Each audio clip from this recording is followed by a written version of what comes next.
Olá, pessoal. Vamos para a nossa segunda aula, né, sobre fermentação natural. E o assunto de hoje, né, o tema de hoje é sobre micro-organismos do bem.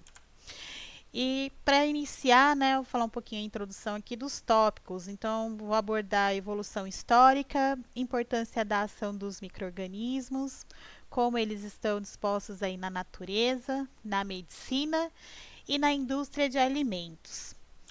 Então, nesse slide, eu tenho aqui uma cronologia histórica, né? Uma sequência histórica sobre os fermentados. E aí percebam que aqui nessa primeira fileira aqui, a laranja, nós temos aí a data de 10 mil anos antes de Cristo. Então, a fermentação, ela é algo muito, muito antigo. E a gente tem os registros aí, os primeiros registros são sobre o vinho, o vinagre e o preparo de queijo de cabras. E aí, 8 mil anos antes de Cristo, nós temos aí a preparação de cerveja e vinho, né? Que são as bebidas consideradas mais antigas aí do nosso planeta. E aí, seguindo ainda de 5 a 6 mil anos antes de Cristo, a fabricação de pão, cerveja, queijo e leite fermentado, né? E o pão entra ainda dentro dos registros, aí isso são registros históricos, principalmente no Antigo Egito, né? Na antiga Mesopotâmia, e esses registros são bem antigos e são antes de Cristo e traz aí uma trajetória dos primeiros alimentos fermentados, né? E não havia conhecimento da existência e intervenção desses micro-organismos, né? Eles não sabiam que era uma bactéria ou um fungo, uma levedura que estava participando desse processo fermentativo. Era muito espontâneo, né?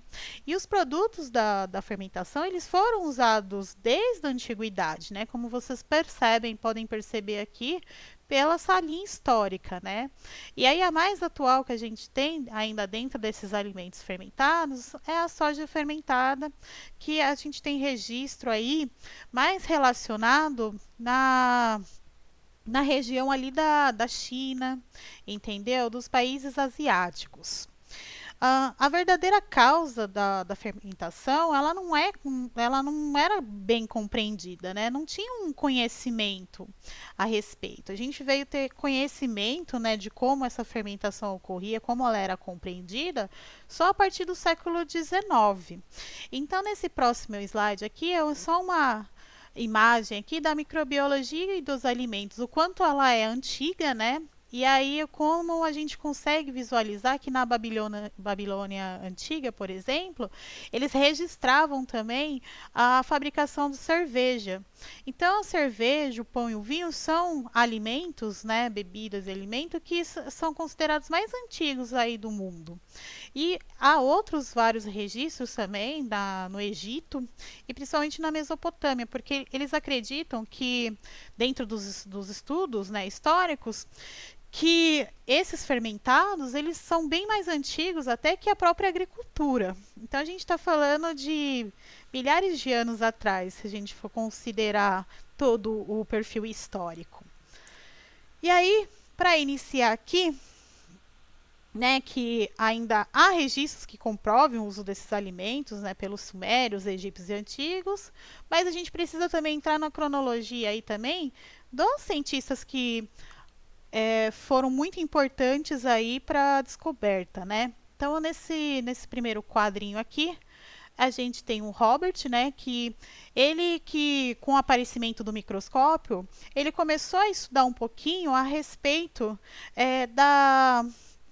das células, né, no microscópio. Ele observou em cortes de cortiça, e aí quando eu falo cortiça, pega um exemplo, por exemplo, da rolha de garrafa de vinho, né? Quando você corta ela no meio, você consegue ver alguns filamentos, e ele fez isso com a cortiça um pouco mais fina no microscópio. E aí ele percebeu que essa camada fina da cortiça apresentava no microscópio um aspecto similar a pequenos favos de mel empilhados, né? E aí ele atribuiu esse aspecto como célula. Então ele que deu o nome aí como célula. Ele foi o primeiro a falar a respeito da célula, né? E como ele conseguia visualizar isso dentro do microscópio. Isso foi em 1650. Seguido em 1789 por Lavoisier. Lavoisier, o que ele descreveu? Ele descreveu como que era a química da fermentação, né? Ele foi um dos primeiros a escrever a respeito já do processo de fermentação. E em 1815, né? Esse senhorzinho aí, o Gay-Lussac. Talvez eu fale umas palavrinhas erradas porque os nomes são um pouco complicados, mas enfim, ele esclareceu como que era a reação da fermentação alcoólica. Então, quando a gente fala em fermentação, a gente tem tipos de fermentação, né? Que é a fermentação alcoólica, a fermentação láctea, que eu vou abordar só na próxima aula, que vai ser só sobre fermentação e a química dela. Mas ele, em 1815, né? Ele ele esclareceu como que era essa reação alcoólica.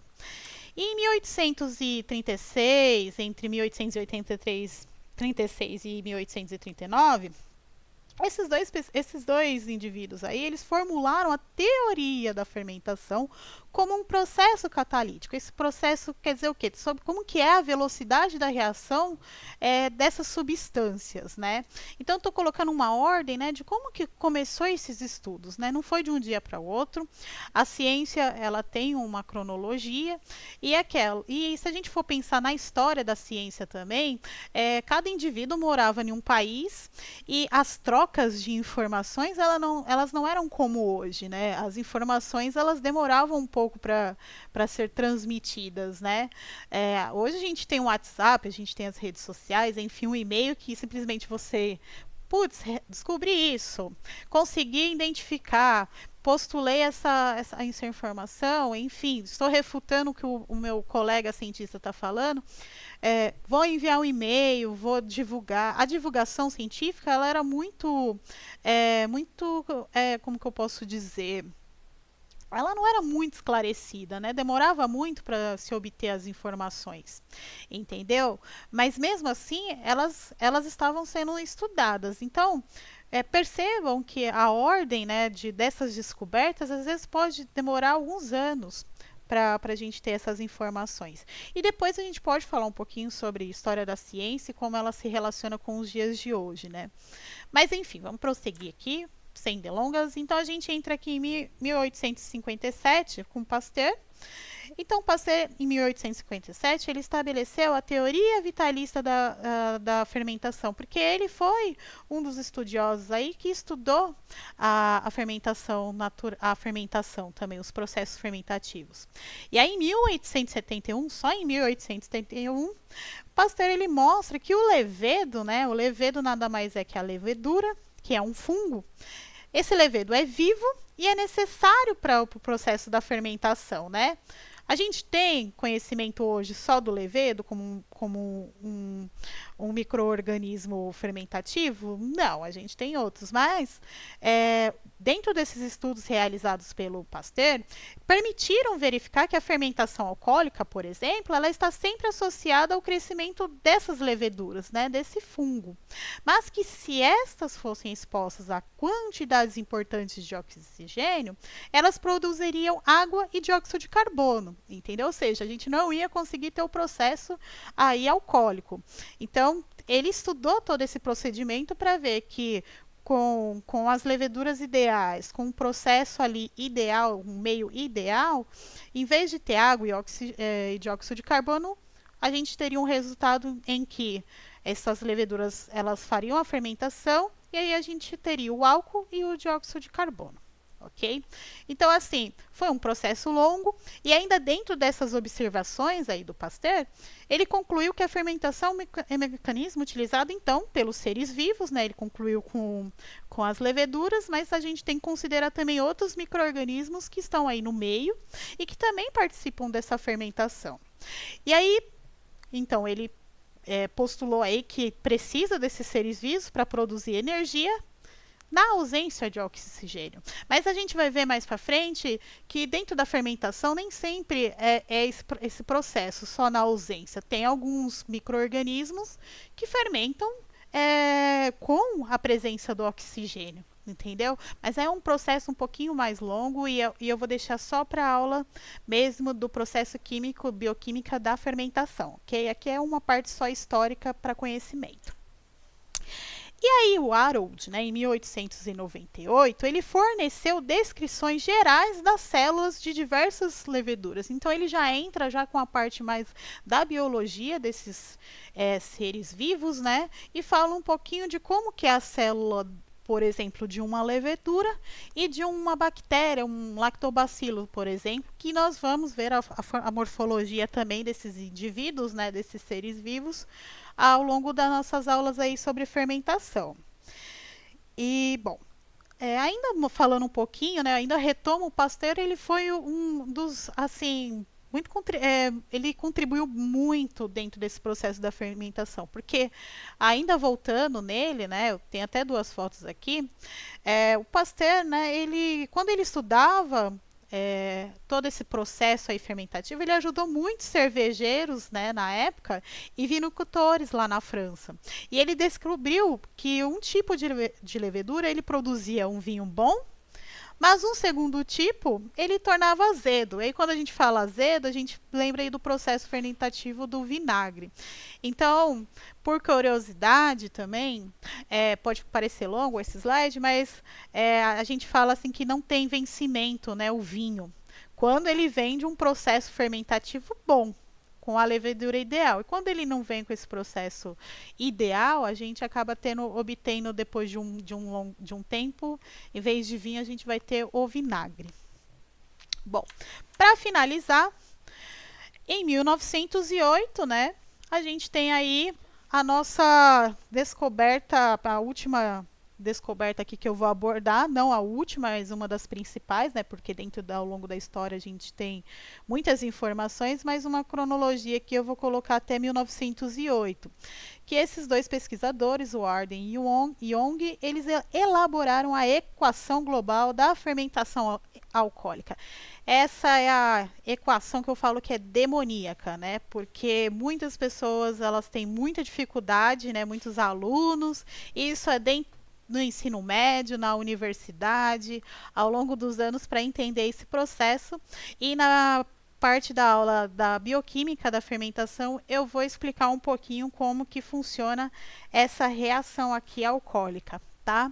Não fiquem desesperados, porque eu vou tentar abordar de uma forma mais didática para vocês entenderem como que a gente consegue ter essa equação e qual que é a sequência dessa equação do ATP, do ADP, vocês vão entender um pouquinho, tá? Bom, e aí a gente entra agora, né, na importância da ação dos micro-organismos, né? Então, eu tenho os micro-organismos, eu tenho um meio ambiente para esse micro-organismo. Então, nós temos micro-organismo no nosso ambiente todo. Então, na sua casa, na rua, na escola, enfim, eles estão presentes em todos os lugares. A diferença é que a gente não consegue ver ele de uma forma macro, né? A gente não consegue pegar e falar, nossa, estou vendo aqui um lactobacilo, estou vendo aqui, ó, aqui tem uma levedura. Em determinados ambientes, até a gente consegue visualizar no microscópio, ou, por exemplo, quando chega na parte da natureza, como que a gente consegue ver uma colônia grande? A gente consegue ver os processos de reação deles no ambiente, por exemplo, num fermento de pão, o quanto ele está crescendo, porque ali a galerinha, né, as leveduras, né, eu falo a galerinha, elas estão o quê? Tendo açúcar, tendo condições para que ela cresça. Então, ela vai ter uma colônia gigantesca. A gente não vai ver a morfologia dela, mas a gente vai ver a ação dela no ambiente. E essa ação, ela pode vir desde a decomposição e conservação da matéria. Então, dentro desses micro-organismos, por exemplo, se a gente colocar um pão ou uma fruta e deixar lá por 2 semanas, 3 semanas, a gente vai conseguir ver o processo de decomposição dessa matéria pelos agentes aí dos micro-organismos, seja elas bactérias ou fungos. E também sobre a conservação dessa matéria, né? Porque ela se transforma, né? Ela não se perde essa matéria. E quando ela se transforma, a gente tem vários processos químicos e físicos. E os micro-organismos, eles estão muito relacionados com essa questão. E principalmente quando eu junto ambiente, decomposição e conservação, nós temos as doenças aí, os patógenos, né? Eu não vou abordar nessa aula de fermentação os vírus, né? Mas ele entra dentro dessa rede aí de micro-organismos. Mas nós temos patógenos, né? Doenças tanto com fungos quanto com bactérias. No geral, as pessoas têm mais conhecimento a respeito das doenças com bactérias, principalmente em contaminação de alimentos, né? Ou, enfim, entre outras coisas, contaminação dentro do hospital, contaminação em ambientes industriais e tudo isso aqui, todas essas bolinhas aqui, decomposição, ambiente, doença, elas estão dentro do núcleo aí do micro-organismo. E não menos importante, a gente tem a biotecnologia que nos permite, né, avançar em estudos, linkar, né, os estudos da vida aí com a tecnologia para a gente conseguir tratar esses patógenos, trazer condições favoráveis para o nosso meio e a partir da engenharia genética a gente consegue fazer essa manipulação. Entendeu? Então, tudo isso aqui, a importância da ação desse micro-organismo é muito além do ser que a gente está falando, né, daquele ser vivo. A gente está falando de uma rede de informações, uma rede de matéria e que elas se interligam. E aí, quando a gente entra na questão da natureza, né, qual que é a interação, por exemplo, com as plantas desse micro-organismo? A gente consegue visualizar nessa imagem aqui que as bactérias, né, por exemplo, elas são encontradas em vários ambientes e principalmente nas plantas, né? Quando a gente fala aí do ciclo do nitrogênio, a gente está falando aí das rizobactérias, que elas são encontradas, por exemplo, no solo. Então, essas rizobactérias, por que são riso? Porque a gente encontra essas bactérias nas raízes. Então aqui eu estou mostrando aqui na água, né, porque a gente consegue visualizar melhor, mas se você pegar uma planta, principalmente leguminosa, plantas, por exemplo, da família dos feijões, você pega a raiz, você vê uns gruminhos, né? Aí você fala, é pedrinha, é terra, e na realidade são as rizobactérias. Elas não são bactérias do mal, tá? Elas não são bactérias patógenas, elas não vão trazer doenças, mas muito pelo contrário, elas fixam nitrogênio nas raízes ali no solo e aí contribuem aí para o crescimento das plantas, né, principalmente, porque a planta ela precisa de um meio de oxigênio, ela precisa de nitrogênio para ter um crescimento. E essas rizobactérias a gente consegue visualizar aqui. Aí você me fala, o que tem a ver isso com a fermentação? Tem tudo a ver. Se a gente tem uma microbiota boa dentro do nosso meio, é aquilo, a gente atrai essas rizobactérias, né, do bem, e nos auxilia também dentro de um processo fermentativo se a gente deixar exposto no natural. Uma vez que eu tenho uma colônia de bactérias boas ali, que vão auxiliar, eu combato aquela minoria que não são legais para aquele meio. Então, sim, é importante falar da colonização também das rizobactérias aí que estão nos processos do solo e principalmente quando entrar um pouquinho das culturas, falar um pouquinho de algumas bebidas fermentativas antigas, elas têm as bactérias que vão fazer o processo de fermentação, mas eu vou ter também um processo aí para auxiliar auxiliar nesse processo das rizobactérias, né, que elas são do bem, é como se fosse uma proteção. Pensa no nosso sistema imune. Nós temos aí células que vão ajudar a imunizar o nosso sistema. E aí elas precisam se conversar. É assim na natureza também. Eu tenho as rizobactérias, tenho, por exemplo, os lactobacilos e eles se conversam para combater também aquelas bactérias que não são legais. E aí, ainda falando na natureza, né, voltando um pouquinho sobre a decomposição, que essa decomposição nada mais é definida como um processo natural de degradação desses compostos, ou seja, elas vão lá para degradar esse composto e fazer a reciclagem, né? Então, os fungos, eles normalmente invadem a matéria orgânica, né? Principalmente, vamos lá, frutas, por exemplo. Então, dentro ainda, se a gente considerar um meio na natureza e no solo, ela vai agir primeiro no solo e em seguida as bactérias elas vão usufruir também desse meio. Sem essa reciclagem, né, de nutrientes inorgânicos, né, a produtividade primária no mundo pararia. Então, se a gente não tem micro-organismo, nós não temos defesas, nós não temos agricultura, nós não temos imunidade e etc. E aí vocês conseguem visualizar um processo de decomposição.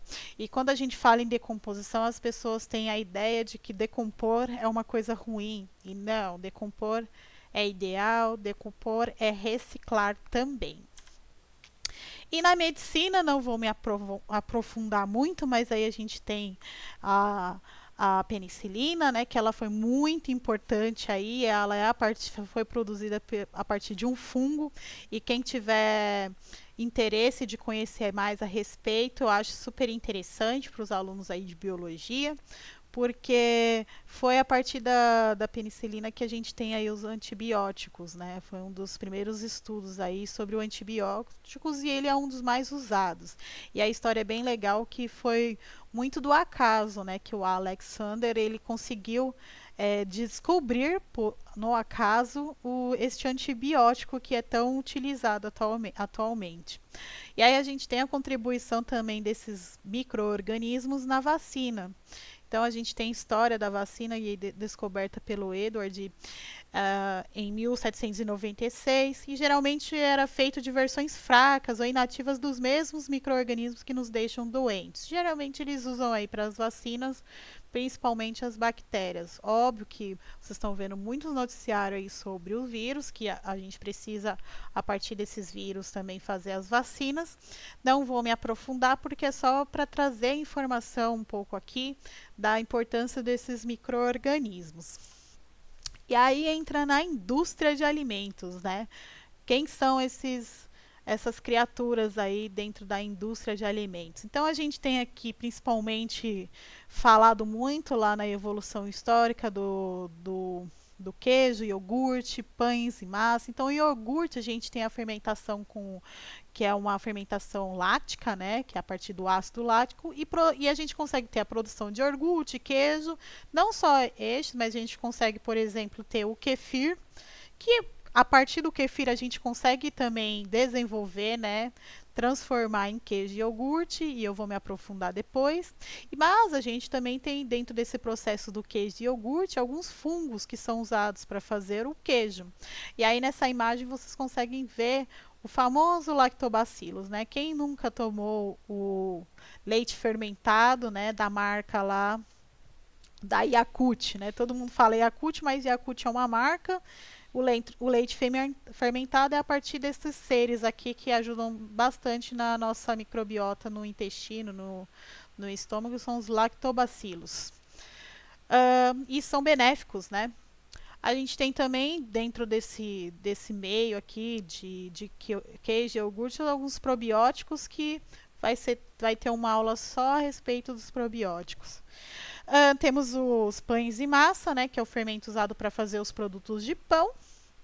A produção de álcool, né, que é o fermento também é usado na produção, quando ocorre sem o oxigênio, né? Então, na ausência de oxigênio, que são as leveduras, as Saccharomyces, né? E a gente vai entrar um pouquinho depois só falar um pouquinho sobre leveduras e só um pouquinho vamos ter uma aula a respeito das bactérias, né? Vou falar um pouquinho da morfologia delas, como que é o brotamento, né? A gente denomina a divisão aqui das leveduras como brotamento, enfim, vou falar toda essa parte mais específica, né, em uma próxima aula, mas aqui é só dentro do processo da indústria. E é assim, gente, não se apeguem só a esse slide como se fosse único, exclusivamente só isso em relação a esses micro-organismos na indústria, porque aqui eu tenho essa tabelinha onde eu tenho produtos e micro-organismos, né, que são correlacionados com esses produtos. Então a gente tem queijo com bactérias e fungos, Dentro da produção de iogurte, eu vou ter as bactérias láticas, né?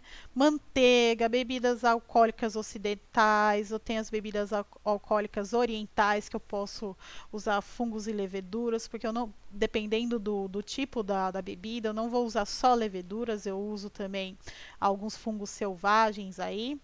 Produtos de panificação. Aí entra aqui picles, azeitonas e o chucrute, que são de bactérias lácteas e são importantes também. Carnes fermentadas, não vou abordar nessa eletiva as carnes fermentadas, tá? Para não prolongar. Enfim, eu tenho uma lista que ela tem uma importância dos processos fermentativos tão grande na indústria, tão grande, sem elas, sem esses processos, a gente reduziria muito a quantidade de alimentos ou anularia todos esses processos, ok? Bom, e aí, para finalizar um pouquinho dessa aula, é uma aula mais curta, mas assim, é só para vocês entenderem um pouquinho sobre quimiotrofia, né? Porque a gente vai usar apenas essa quimiotrofia em relação aí à nossa aula de fermentação. Que quimiotrofia são compostos químicos orgânicos, entendeu? Que a gente usa, tem a glicose, o acetato, enfim, todos os compostos que são orgânicos, né? Não são sintéticos. E aí a gente tem os quimiorganotróficos, né? Que esses quimiorganotróficos, o que eles fazem? Eles vão fazer essa fermentação aqui. A gente vai usar principalmente essa equação aqui de glicose mais O2, que aqui a gente tem o CO2 mais a água para liberar o que? ATP. E aí, quando a gente começar a falar um pouquinho sobre a bioquímica, falar um pouquinho sobre ATP, vocês vão conseguir ter uma imagem mais clara sobre o que eu estou falando aqui dos quimiorganotróficos, ok? Então, a próxima aula eu vou falar só de fermentação, o processo bioquímico. Dúvidas, sugestões, mandem no Classroom ou pelo WhatsApp, tá bom? Estou à disposição. Se gostaram da aula, dá um joinha e até a próxima!